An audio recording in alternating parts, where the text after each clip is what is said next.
Hello everyone, and welcome back to Aetherfall, my idea for an open-world post-apocalyptic fantasy RPG.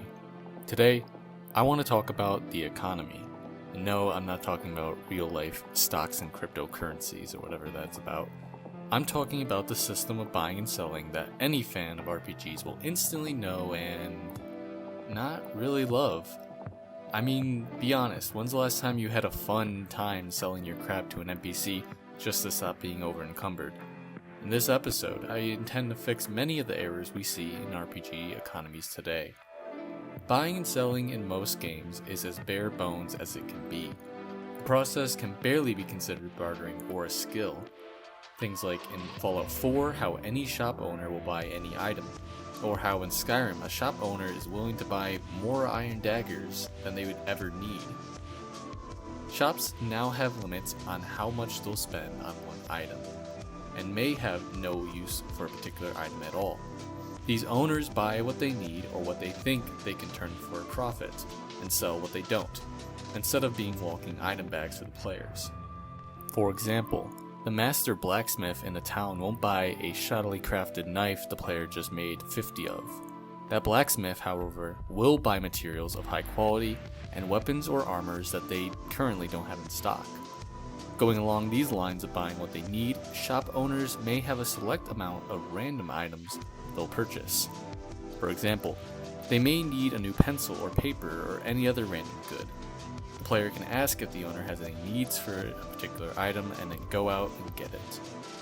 Even with items that may be of value, this value should be able to fluctuate as world events occur. Take the cute little game Slime Rancher.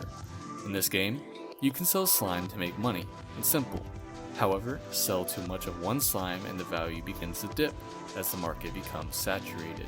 So in Aetherfall, say you're really good at finding magic swords. That's great, and you can probably make a lot of money from the swords initially.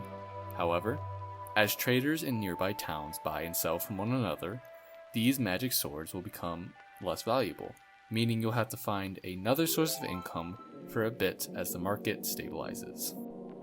Haggling. Items can be haggled on between the player and the shop owner by asking to raise prices on sold items and lower prices on bought ones. Haggling can provide a variety of dialogue options for how they are asked, and understanding the shop owner well on a personal level lets the player know which haggling option is most likely to lower the price or raise it. Some store owners may love passionate, heated debates going back and forth, while others may not really want to argue at all, and it will be up to you to understand their type of bargaining. Through successful bartering sessions, you can increase your skill rather than simply increasing it by selling a lot of items. As well as successful haggulations on regular items, some shopkeepers will have rare ones that they may not even want to depart with. Say a trader in Andertown has a unique statue of Luceli they found on their inventory days. The player can, using high bartering skills or an extreme amount of money, buy the item from the shopkeeper. Relationships can be established through this system, and the player can become friends or even companions through their buying and selling to a specific shopkeeper. Switching gears, pun intended, construct vendors will differ greatly from human ones, being much more focused on the logical argument you have to offer. The less intelligent constructs, such as golems, are extremely hard to haggle with and will almost always stick to their agreed price.